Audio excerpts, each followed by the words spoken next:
Alors, salutations à tous, salutations à toutes. C'est le leader Gérard Soukeno et je suis là aujourd'hui pour vous parler de l'épargne et de l'investissement. Donc, dans cette vidéo, nous allons parler de l'épargne et de l'investissement.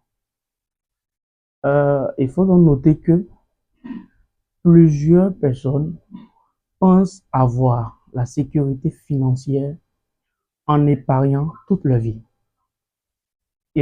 C'est bien, c'est très bien d'épargner. C'est super bien d'épargner, mais c'est une mauvaise pratique d'épargner toute sa vie sans investir. Il faut donc épargner pour un objectif clé. Il faut épargner pour des objectifs, pour des choses à faire avec l'épargne. Je m'explique.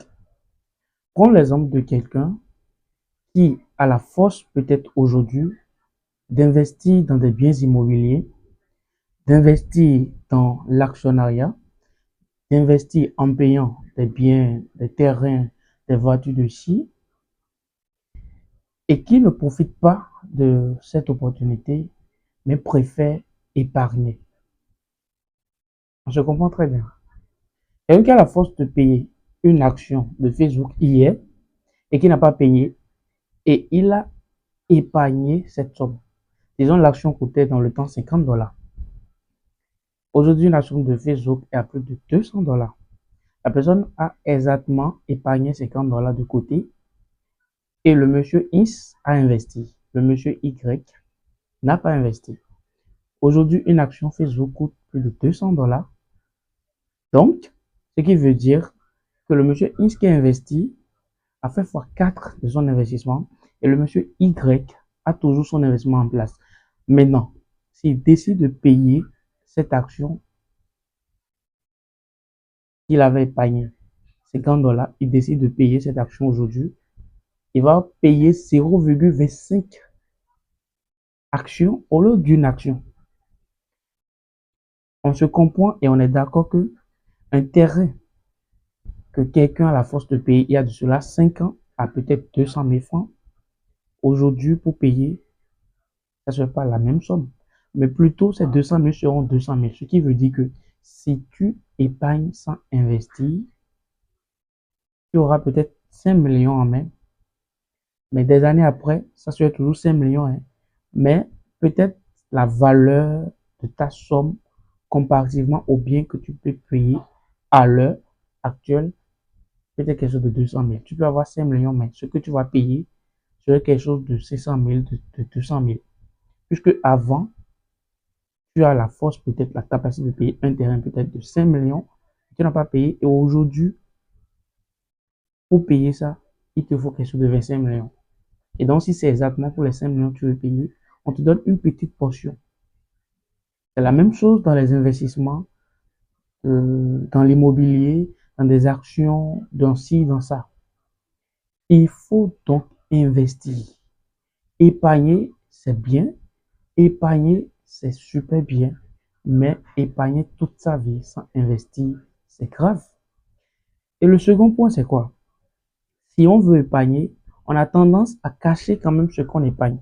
Puisque tu ne veux pas appeler ton fils maintenant et dire non, toi tu as épargné 10 millions quelque part. Ou bien tu as dans ton portefeuille crypto-monnaie, tu as plus de 15 000 $, de 20 000 $ parce que c'est toi tes fonds de sécurité et tu épargnes. Tu épargnes dans l'intention d'avoir ta liberté financière, n'est-ce pas? Imaginons quelque chose t'arrive. Tout ce que tu as épargné. Voilà, personne ne sait même pas où tu as épargné. Mais ça, c'est une perte pour toi et ta famille. C'est une perte pour tes enfants. Mais quand tu vas investir, quand tu dis telle entreprise c'est pour moi, telle action c'est pour moi, telle startup j'ai telle action dedans, dans telle entreprise j'ai telle part dedans, ou bien l'entreprise de fabrication de jus là-bas c'est pour moi, de 6. Quand on dit investissez, je ne parle pas seulement dans l'actionnariat. Peut-être l'actionnariat c'est mon domaine, mais je ne parle pas seulement dans l'actionnariat, mais dans l'entrepreneuriat, même en payant des biens immobiliers, c'est de l'investissement aussi. Mais conserver ton argent à la banque, conserver ton argent dans ton portefeuille de crypto-monnaie et penser que tu assures comme ça ta liberté financière, mais tu te trompes. Puisque ce que tu peux payer aujourd'hui à 100 000 francs, Tu gardes tes 100 000 francs, demain, ça serait peut-être à 200 000. Donc, celui qui avait investi hier, aujourd'hui, a fait x2. Mais toi, tes 100 000 sont toujours là. Et pour avoir ce que tu pouvais avoir hier, il te faut x2. Vous voyez comment l'argent peut être dans la main de l'homme ou conserver quelque part et perdre de la valeur. Mais quelqu'un qui investit,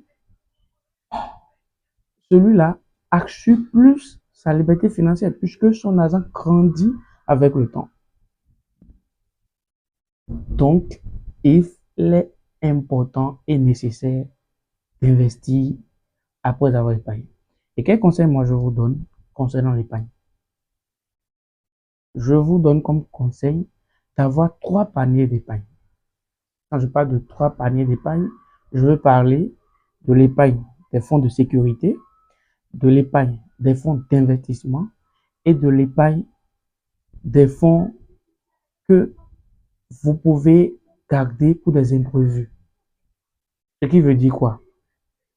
Tu épargnes et ce que tu gagnes par mois, tu dis, bon, peut-être 100 000 tu veux épargner. Ces 100 000, tu les divises par 3. Une partie est à investir. C'est pas forcément tu vas investir 25 000, mais quand tu cotises, quand tu épargnes, tu sais que bon, dans ce panier, tout ce que je vais trouver peut-être après un an, ça a investi. Tout ce qui est ici, ce sont mes fonds de sécurité. Fonds de sécurité, je mets quoi là? Genre, bon, c'est ce que j'ai, c'est ça là, c'est pour moi, je peux toucher à tout moment, c'est là, voilà. Les fonds dans le panier pour les imprévus, bon, c'est ce qui peut venir comme maladie, ce qui peut venir comme des problèmes, ce qui peut venir, en tout cas, où tu as besoin de quelque chose, d'une opportunité qui t'est parvenue. Tu veux profiter de façon imprévue, tu sais que ce panier, c'est pour gérer ce souci. Et l'autre, c'est pour investir quand ça va atteindre la limite. Peut-être pour un terrain de 2 millions pour commencer la fabrication de telles choses, il te faut 10 millions, tu épargnes là. Et ici, tu épargnes pour tes fonds de sécurité. Ne faites jamais l'erreur d'épargner dans un seul panier en disant que ce panier, ça assure seulement votre fonds de sécurité et c'est tout. Que vous n'avez pas besoin d'investir. Non, c'est grave.